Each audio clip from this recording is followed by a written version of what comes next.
hasil yang luar biasa banget. Tahu ya juga mainnya kayak apa gitu kan. Di luar lapangan bahwa mereka tidak best friend, it's okay kan? Indonesia Masuk lapangan tuh kayak lebih yakin gitu. Nah, tinggal 2 sektor yang belum kita bahas, yaitu ganda campuran dan juga ganda putra. Mungkin kita ke ganda campuran. Kalau ganda putra kayaknya Juni banyak gitu ceritanya. Jadi mungkin kita ke ganda campuran dulu, mengulik ini performa dari ganda campuran yang kita harus akuin memang di bawah ekspektasi kita. Di mana dulu kalau pertandingan beregu itu ganda campuran itu menjadi salah satu ujung tombak untuk dapatkan angka. Namun kali ini hanya berhasil menyumbangkan 1 kali, yaitu waktu lawan Inggris, itu pun hampir nyaris karena rubber game, Ci. Iya, betul. Nah, selama Ciuni di situ gitu, gimana nih keriuhannya untuk gonta-ganti siapa yang akan turun, pasangan yang mana yang lebih pantas, itu gimana, Ci?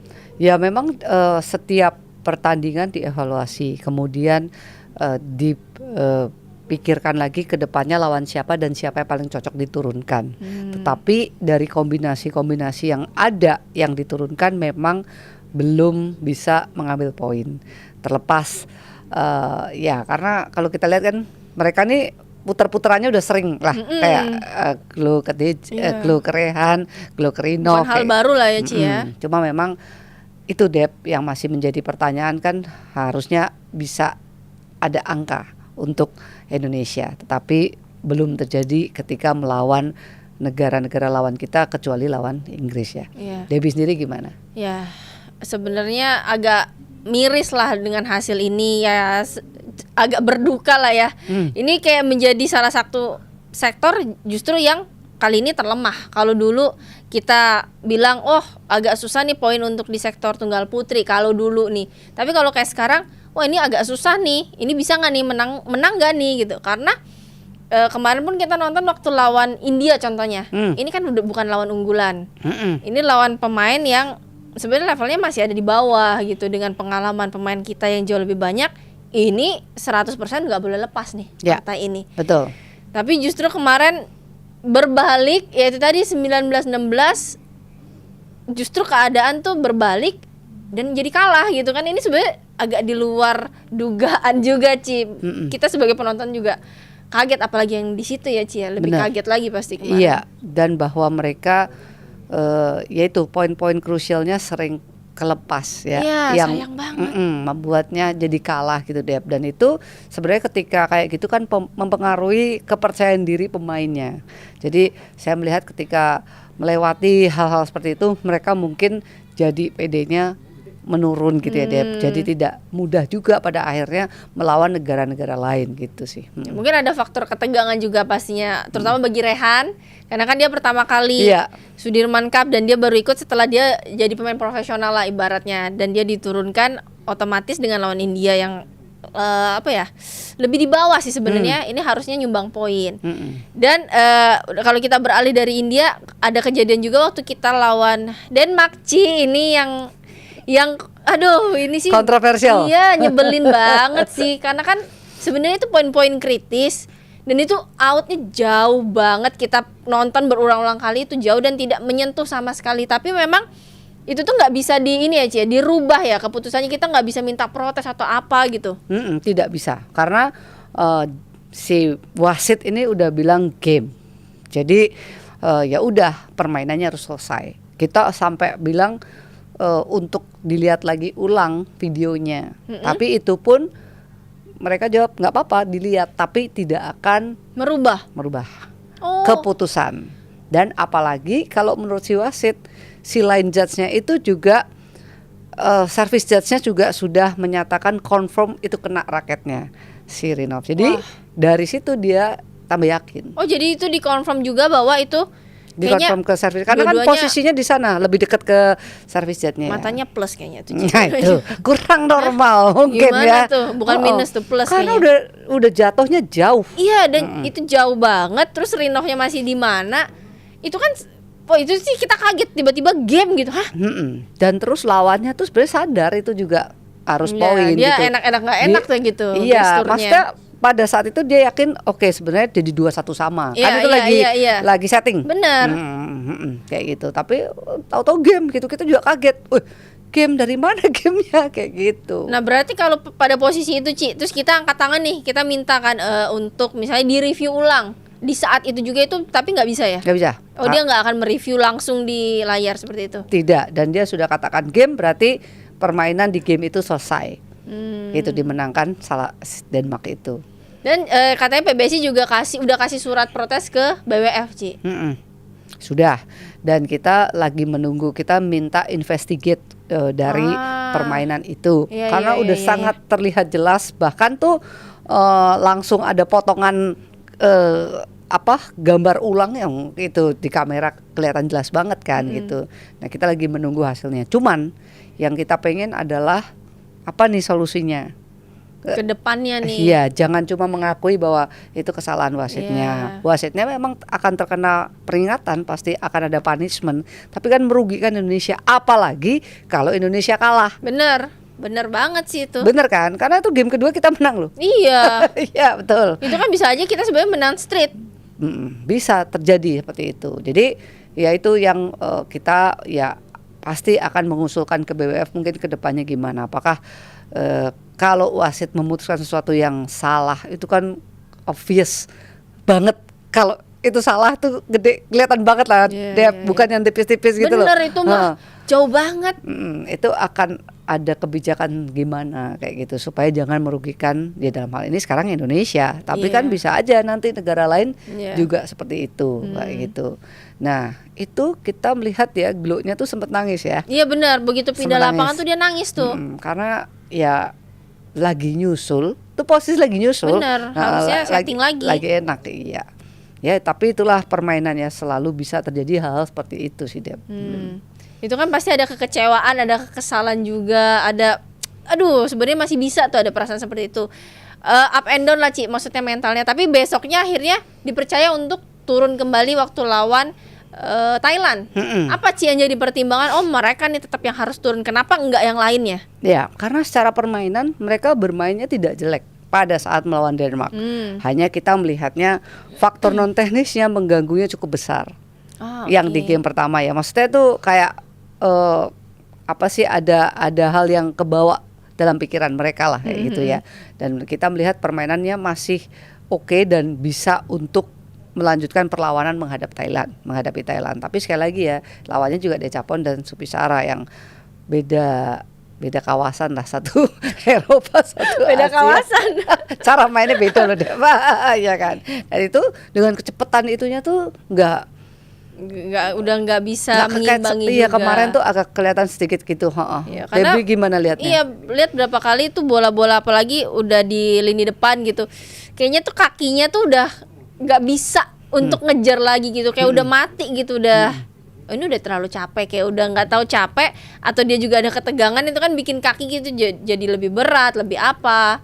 Tapi memang dalam permainan bergu ini kalau kita terlalu pengen gimana sih? Ya bahaya sebenarnya. Ya mereka tuh terlalu pengen banget membuktikan nih ganda campuran tuh bisa ngambil 1 poin nih. Karena mereka dari awal mereka baru nyumbang 1 kali itu pun lawan Inggris.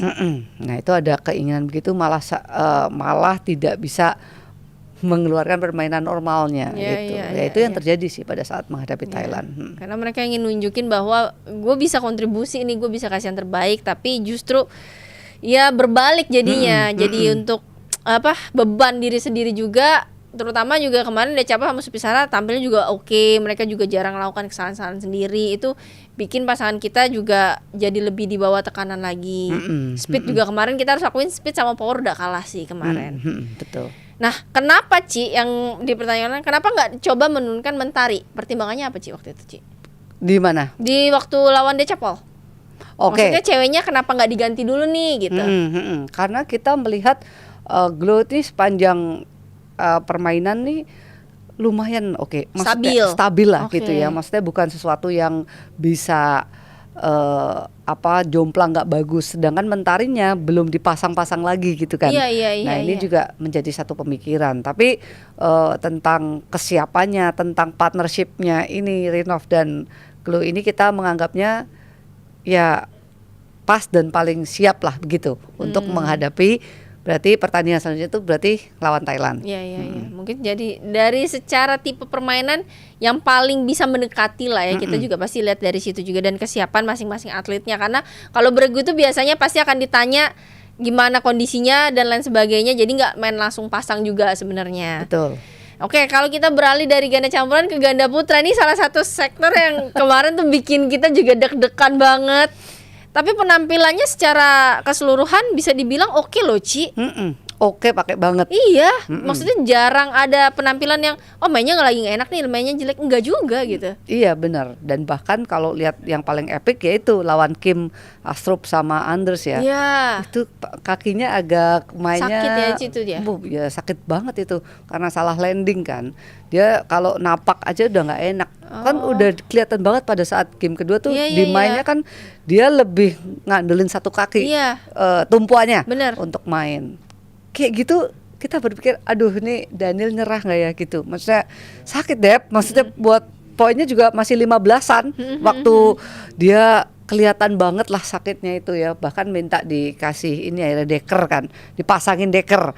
Nah itu sih luar biasa, masih bisa menang ngelawan Denmark. Itu benar-benar Daniel punya kemauan ya dan keinginan yang sangat besar gitu. Bahkan ketika selesai main tuh di kita wawancara itu di mix zone, dia masih bilang tenang kayak tenang, besok udah aman harusnya. Sebegitunya keinginan seorang Daniel ya untuk bisa menyumbangkan angka untuk Indonesia gitu. Itu sangat-sangat terharu sih kita ya, yang di pinggir lapangan kita ngeliat aduh dia bisa lanjut nggak ya kayak gitu loh Dep, karena beneran gak enak kakinya, terus numpuknya aja udah kelihatan kan kayak satu kaki doang masih harus main mengkoordinasikan satu badan untuk bisa menang gitu. Menurutku ya luar biasa sih. Dan memang yang terlihat banget yang mencolok itu adalah semangat sih. Dari semuanya yang diturunkan tuh semangatnya tuh benar-benar membara banget. Kayak mereka begitu turun udah langsung siap, gue mau kasih yang terbaik, gue mau poin, gue mau. Jadi mindsetnya tuh udah kayaknya tuh benar-benar dicekokin apa sih Ci, itu semuanya di situ. Soalnya kayak membara banget gitu semua siapapun yang diturunkan saat itu. Iya, mereka sangat on fire ya. Iya benar, dan kita melihat sih dari keseharian kita berusaha untuk terus tidak berjarak dengan mereka. Kita terus membuat ini kuncinya tuh. Kebersamaannya tinggi, saling membantunya tinggi. Jadi mereka benar-benar bisa mau all out ya di lapangan gitu. Nah, yang menjadi pertanyaan juga Ci, banyak yang penasaran nih. Kenapa Fajarian ini sebenarnya jarang dipasang? Maksudnya terakhir-terakhir kan juga yang dipasang justru pasangan CLBK kita tuh Bagas Fikri. Kenapa? Apa yang menjadi pertimbangan? Kenapa Fajarian tidak dipasang waktu itu? Ya. Karena kita ngelihat Fikrinya on fire. Ibul mainnya tuh bagus terus. Iya sih, memang bagus sih. banget. Dan Seo itu ya pawangnya Ibul. Nggak cocok memang dia ya. Kayak 3 kali itu kalah terus. Kalau satunya Ibul. Makanya harusnya ada Ibulnya aja. Harus ada Ibul pokoknya. Apa Ibul lu main mix juga aja kali ya. Makanya Bagas. Gitu. Cuman menaruh Bagas yang partai lawan Thailand gak main, iya kan? Terus gak main karena udah menang dulu 3-1, bener kan? Besoknya nih lawan Korea harus langsung main, itu juga deg-degan sebenarnya. Karena kan berarti nggak pernah main, Toto langsung ini nih lawan Korea. Ya, tapi mereka berdua ya CLBK sih ya, jadi mereka so sweet banget tapi CLBK-nya tuh bisa luar biasa. Yang kita sangat stres sebagai tim Indonesia yaitu udah ketinggalan 20-19. Sebenarnya satu angka aja untuk bisa Korea tuh udah nggak usah main selesai partai tuh udah langsung kelima ya. Tapi mereka sangat tenang ya, berani. Tapi kalau lihat musuhnya, Seo-nya sih bagus-bagus aja. Partnernya tegang banget. Bener-bener kayak tuh tegang banget, mau dikasih bola apa aja tuh mati gitu. Dan bolanya di kitanya enak, kayak ngelambungnya tuh enak buat kayak nggak nyampe belakang ya Ci ya. Buat diserang tuh mantep kayak gitu. Soalnya ngeliat Fikri nyemes nggak lama Bagas slam dunk di depan gitu kan. Jadi kayaknya dibatesin mulu. Udah kayak nggak bisa ngapa-ngapain gitu di waktu di poin-poin settingnya gitu. Bener. Jadi setelah bisa nyamain 20, di situ Indonesia terus yang mau match pointnya tuh balik ke Indonesia terus gitu. Nah tapi Ci sebenarnya berarti nggak ada masalah misalnya Fajarnya lagi kurang fit, Riannya lagi ada yang cedera, nggak berarti Ci semua dalam kondisi yang fit. Cuma fokusnya mah ke Ibul karena Ibulnya tuh kan mainnya liatin aja dia main dari lama Daniel kan dari hari ke hari itu dia selalu bisa bikin settingan yang enak buat si penggebuk. Ya, siapa lagi kalau nggak ada Daniel?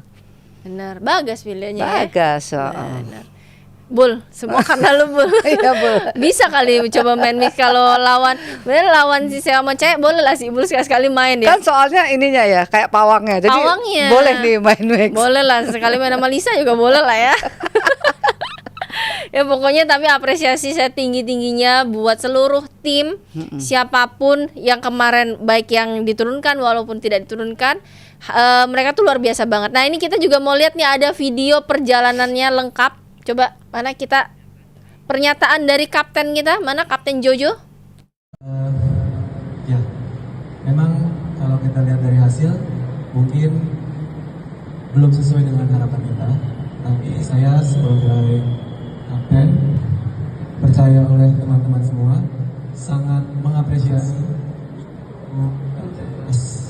teman-teman semua dari partai pertama. Ya. Sampai di partai semifinal lawan Korea menunjukkan bahwa teman-teman semua di sini berjuang sampai detik darah penghabisan.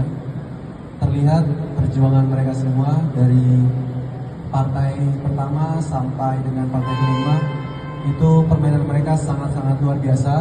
Bahkan di partai terakhir di sektor ganda putri kita bermain di atas 90 menit yang saya rasa itu sudah berada di titik maksimal yang bisa kita berikan bagi tim dan masyarakat Indonesia juga. Tapi apresiasi terbesar saya untuk ya teman-teman dari atlet junior yang saya rasa punya potensi sangat besar ke depannya dan bisa untuk menjadi hal yang sangat menjanjikan ke depannya. Dan meskipun kita tahu semua terutama pemain sendiri yang sudah berjuang kecewa pasti karena kalah di semifinal, tapi pemerintah PBSI sangat bangga dengan perjuangan yang diperlihatkan atlet-atlet di tim Sudirman kemarin semuanya, karena saya selalu bilang ini tim menang semua, kalah semua, jadi nggak ada yang menang satu menang dua yang lain kalah, nggak ada. Ini tim benar-benar di sini perjuangannya sangat dan harus diapresiasi. Sekali lagi, ini kedepannya saya sebagai wakil di PBSI juga bersama ketua tambah yakin bahwa masa depan bulu tangkis Indonesia akan lebih baik lagi ke depannya. Dan yang saya inginkan juga mohon dukungan dan supportnya dari masyarakat, dari tim media juga.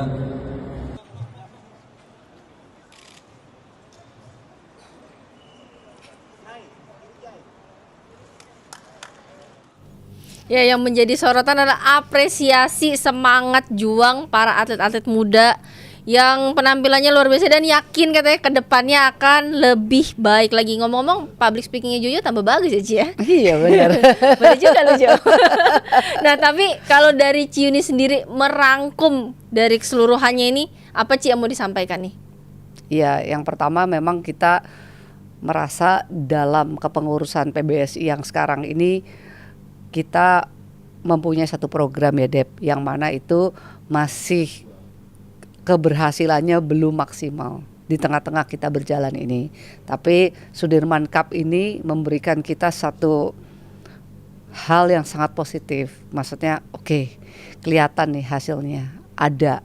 Mereka benar-benar ada dalam kualitas yang berprogres, maju gitu ke depan gitu. Dan ini yang sangat mengembirakan, dan kerjasama pemain senior junior di sini juga sangat baik. Ini juga yang akan terus membantu setiap sektor ya untuk bertambah baik. Kan harus sama-sama bekerja sama yang senior dan yang junior. Mudah-mudahan bisa berlanjut sidap dengan baik, tidak hanya di turnamen bergu, tapi di perorangan juga kita semakin berprestasi, terutama sektor-sektor yang sedang mengejar pemain-pemain seniornya. Kan harus regenerasi, nggak boleh putus Dep. Nah itu yang sedang kita kejar sekarang dan upayakan. Kemudian untuk sektor ganda campuran dan ganda putri, ya semoga cepat menemukan format yang terbaiknya untuk menembus Amin. 500 ke atas begitu sih. Tapi saya sangat gila, aku sampai nangis tuh di pinggir lapangan ngelihat mereka, wah benar-benar luar biasa sih. Ya, perjuangan yang harus diapresiasi karena mereka berjuang bukan untuk diri dia sendiri, untuk tim dan juga untuk Indonesia. Jadi pasti mereka sudah memberikan yang terbaik dan mudah-mudahan ini menjadi titik balik dari atlet-atlet muda juga supaya cepat ngejar ke senior-seniornya, saling bahu-membahu untuk prestasi yang lebih baik lagi. Pokoknya selamat dan terima kasih untuk medali perunggunya yang udah disumbangkan. Kita semua bangga sama kalian. Oke, jangan kemana-mana karena kita mau ngebahas yang banyak all final nih. Hasil yang luar biasa banget. Tahu ya juga mainnya kayak apa gitu kan. Di luar lapangan bahwa mereka tidak best friend, it's okay kan? Masuk lapangan tuh kayak lebih yakin gitu.